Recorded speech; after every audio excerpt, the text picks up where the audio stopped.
The night I finally understood what my life had become did not arrive with noise. There was no argument, no raised voice, no breaking glass. It came quietly, like the slow realization that a wound has already been bleeding for a long time, and the body has simply grown tired of reacting.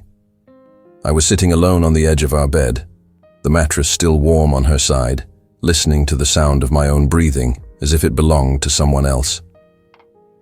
In that moment, I knew that whatever I had believed about love, faith, and loyalty had already ended long before that night. I was just the last person to notice. Years later, I would understand that the most painful truths do not announce themselves. They wait until life has already passed the point where things can be repaired. They wait until forgiveness feels theoretical and explanations feel useless. What haunted me was not the memory of another man's hands on her skin.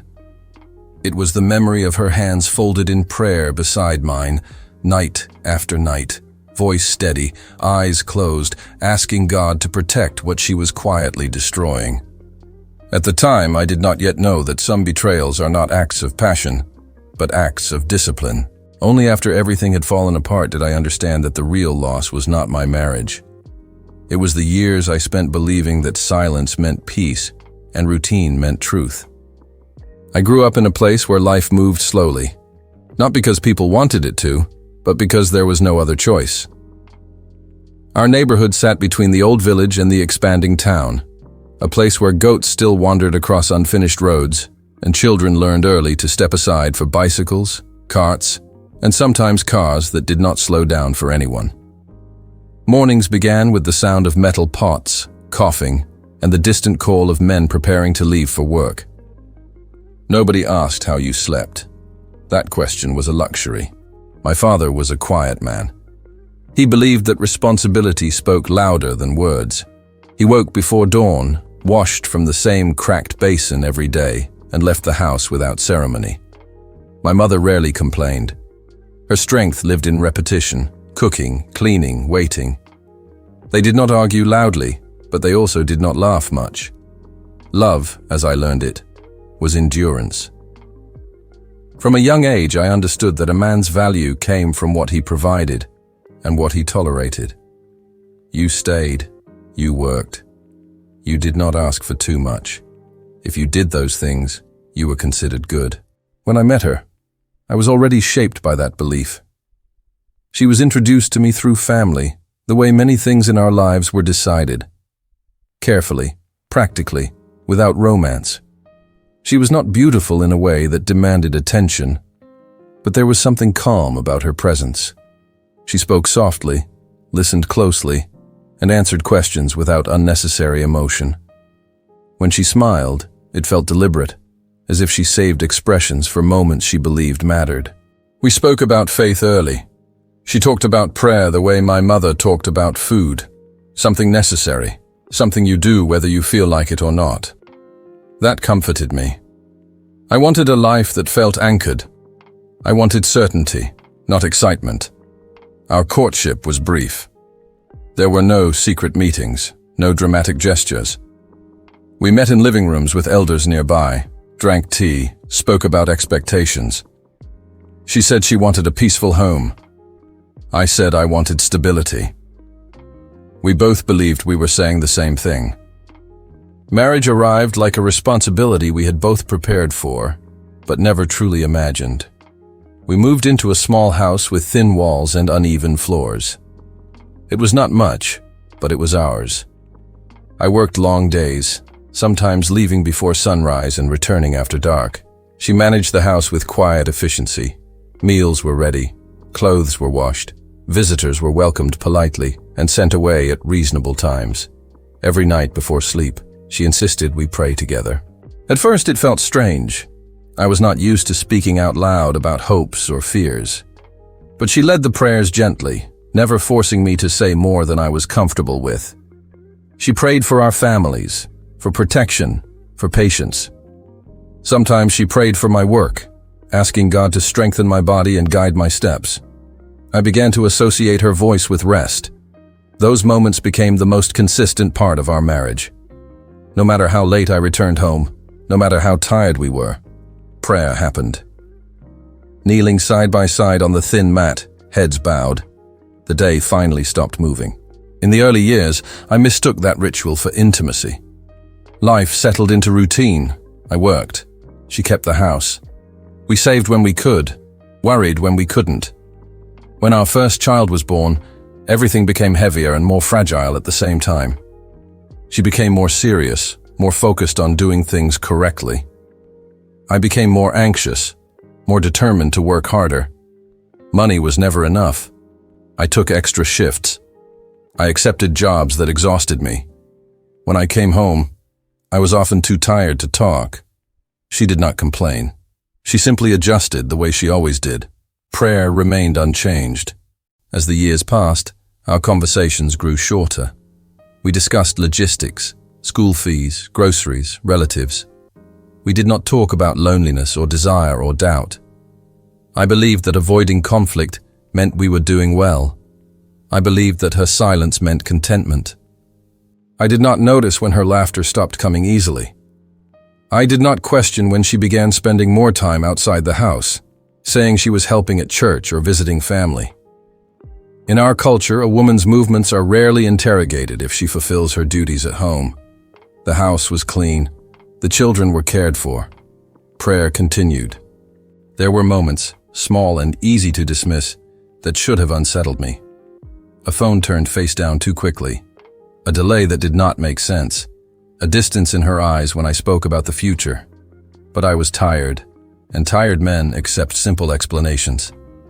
I told myself that marriages mature into quiet cooperation. I told myself that passion was for younger people. I told myself that faith filled the spaces where emotion once lived.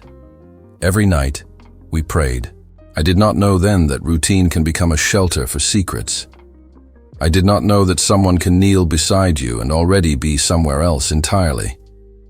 I did not know that faith, when separated from honesty, can become a kind of performance, disciplined, convincing, and empty.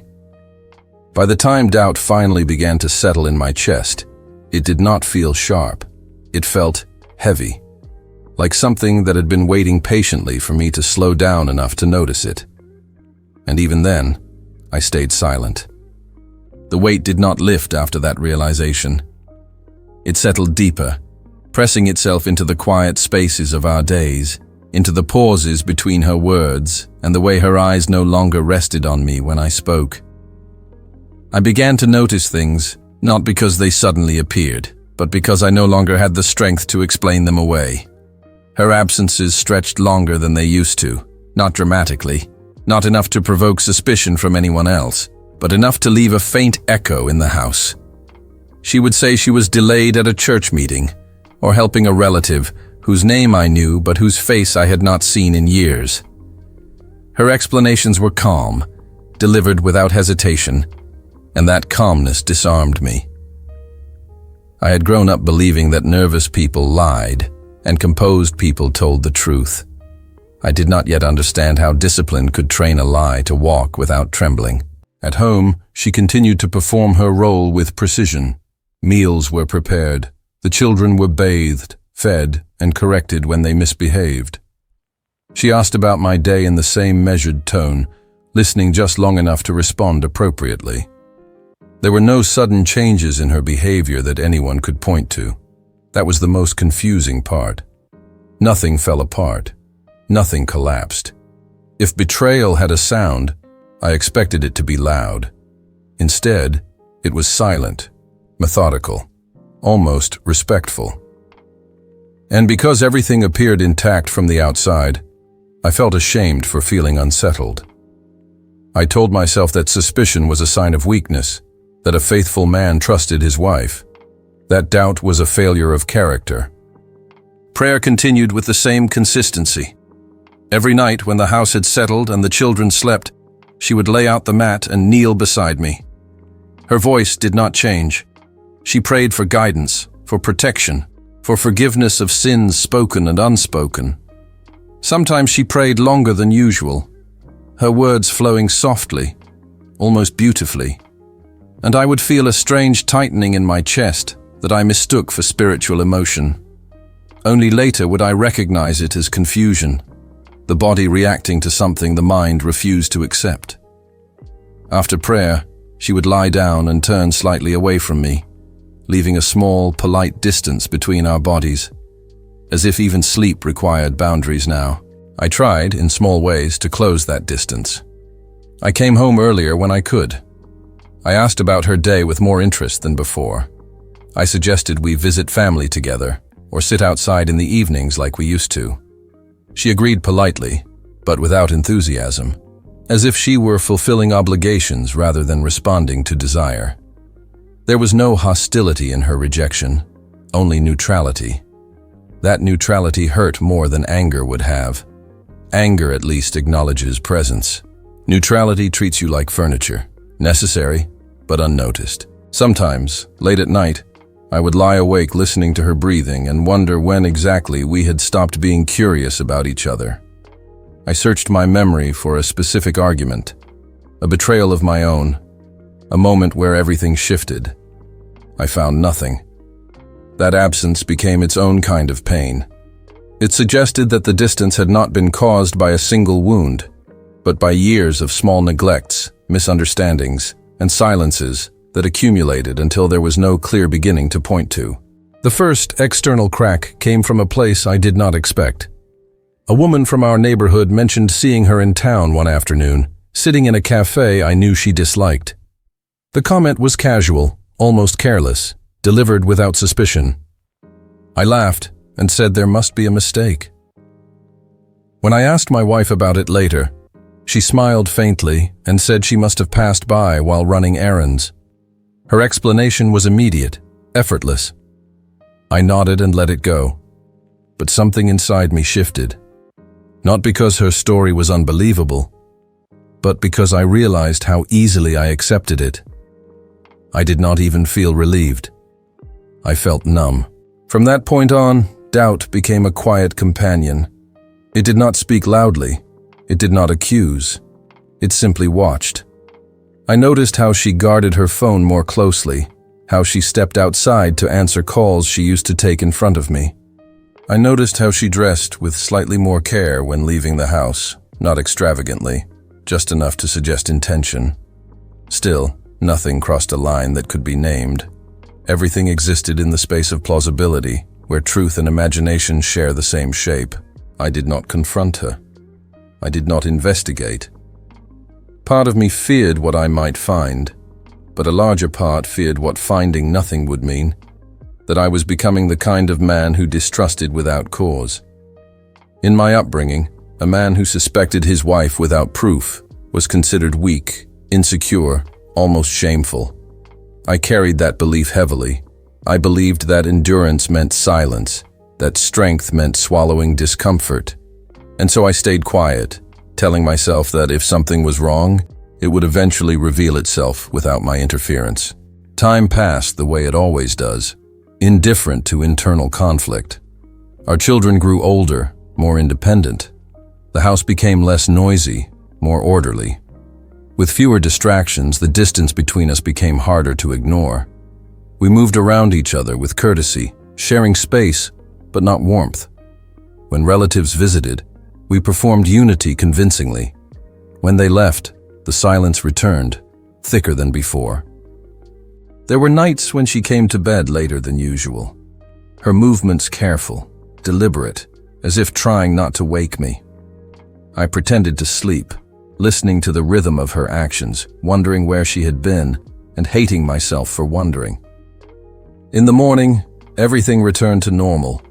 Breakfast, school preparations, work, prayer. The structure of our life remained intact, and that structure protected the truth more effectively than any lie could have. I began to withdraw emotionally, not as punishment, but as self-defense. I spoke less. I shared fewer thoughts. I told myself that if I expected nothing, I could not be disappointed. She did not seem to notice, or perhaps she noticed and welcomed it. Our emotional distance allowed her to live her other life without friction. At the time, I did not know there was another life. I only knew that the one we shared felt increasingly hollow. Faith, which had once felt grounding, became complicated. During prayer, I struggled to focus. Words like truth and faithfulness echoed strangely in my mind. I wondered what God saw when we knelt together. I wondered whether sincerity mattered more than ritual. These thoughts frightened me. Questioning prayer felt like questioning the foundation of everything I had been taught to respect. And yet the questions did not leave. The moment of truth did not come through discovery, confrontation, or exposure. It came through exhaustion. One evening after prayer, she remained kneeling when I stood up.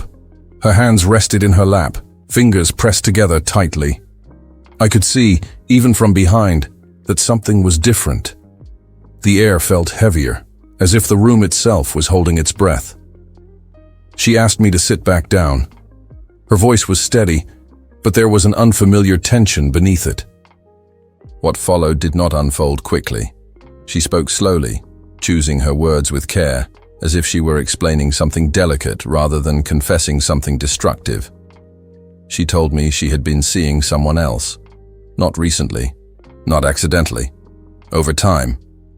She said it had started quietly, without intention, and grown into something she could no longer separate from her daily life. She did not cry immediately. She did not raise her voice. She spoke the way one speaks when they have already accepted their own actions. I listened without interrupting, not because I was composed, but because my body refused to respond. The room felt unreal, like a place I had visited many times but never truly seen. I did not ask who he was. I did not ask how long it had lasted. Those details felt meaningless in that moment. All I could think about were the prayers, the nights, the consistency. When I finally spoke, my voice sounded distant to my own ears.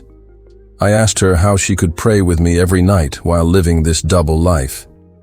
She looked at me then, really looked, and said something that would follow me for years. She said prayer was about her relationship with God, not about her relationship with me.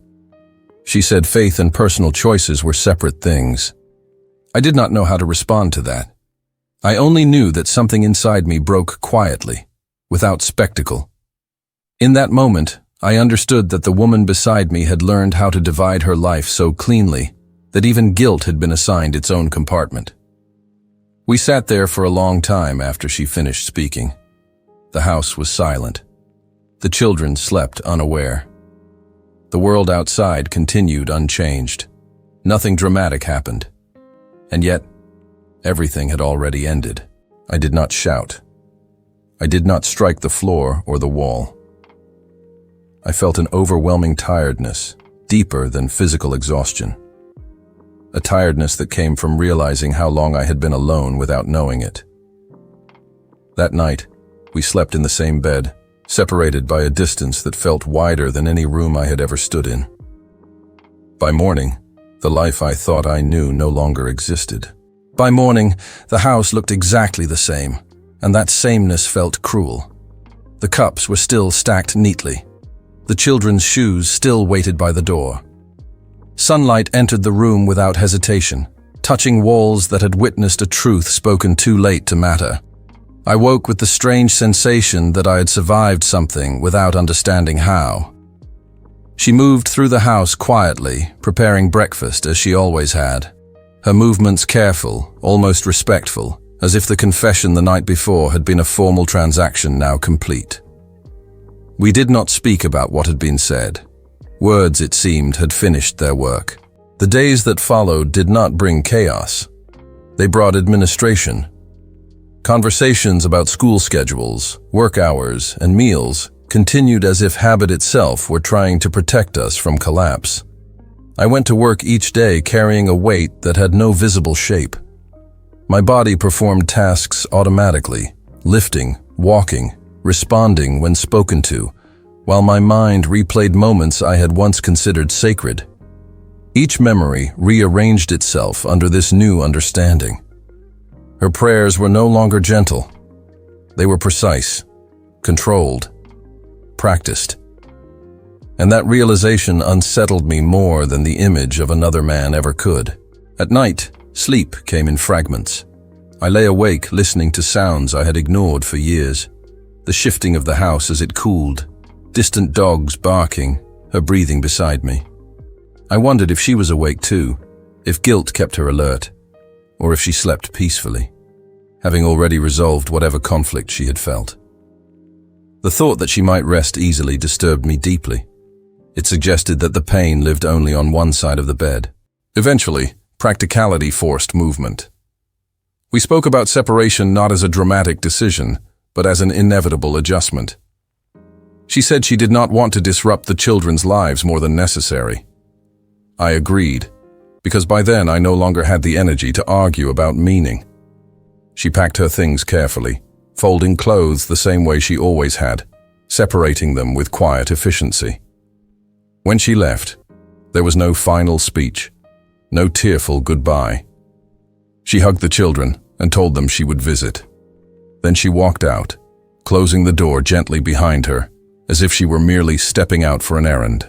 The house changed immediately, not in obvious ways, but in atmosphere.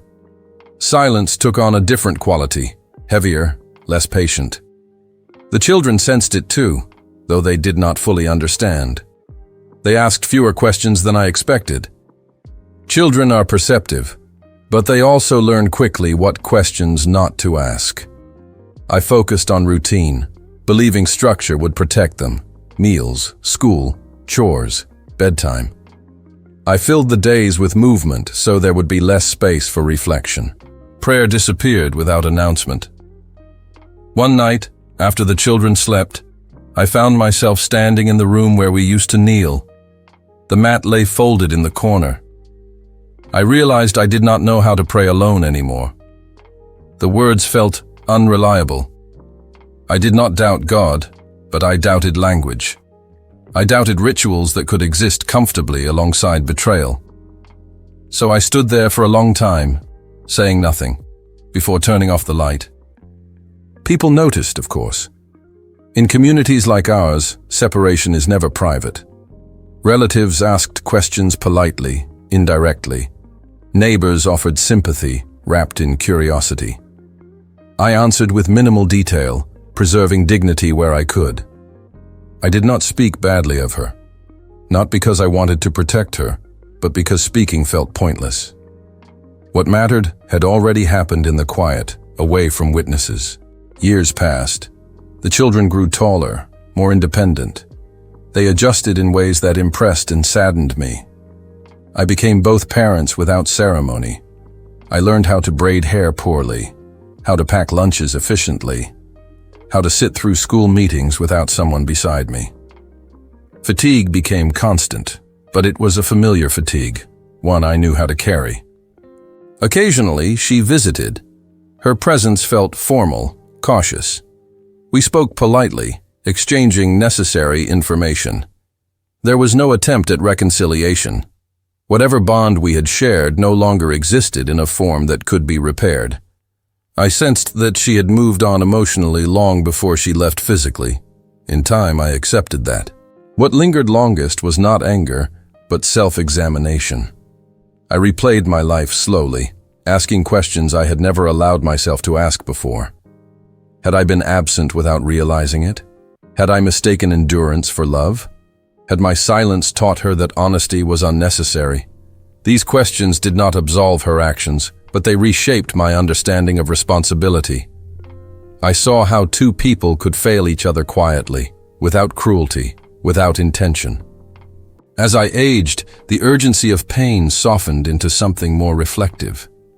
I began to see my marriage not as a tragedy, but as a lesson in how easily structure can replace connection, how faith can become habit, how proximity can exist without intimacy. I learned that loyalty expressed only through routine can leave emotional needs unaddressed until they seek fulfillment elsewhere. One evening, many years later, I sat alone at the same table near the window where I once listened to the clock mark time. The children were grown and living their own lives. The house was quiet in a way that felt final rather than lonely. I thought about the man I had been, earnest, hard-working, convinced that staying was the same as loving. I felt compassion for him. He had done what he knew how to do. I also thought about her, not with bitterness, but with clarity, I understood now that she had been searching for something she could not name, something she did not know how to ask for without dismantling the life we had built. Instead of speaking, she divided herself. Instead of confronting, she adapted. Her betrayal was not sudden. It was gradual, disciplined, and hidden behind consistency. I do not regret loving her. I regret not knowing how to speak. I regret believing that silence was strength and prayer was proof. Faith, I learned, is not measured by ritual, but by alignment. Truth must be present, or everything else becomes performance. Now, when night falls and the house settles, I no longer listen for footsteps or voices. I listen to my own breathing, steady and honest. I have learned to sit with myself without fear. And when I pray, quietly, imperfectly, I do so without hiding, asking not for preservation of appearances, but for the courage to live without dividing my life into compartments. That, in the end, is the truth I arrived at too late to save my marriage, but early enough to save what remained of me.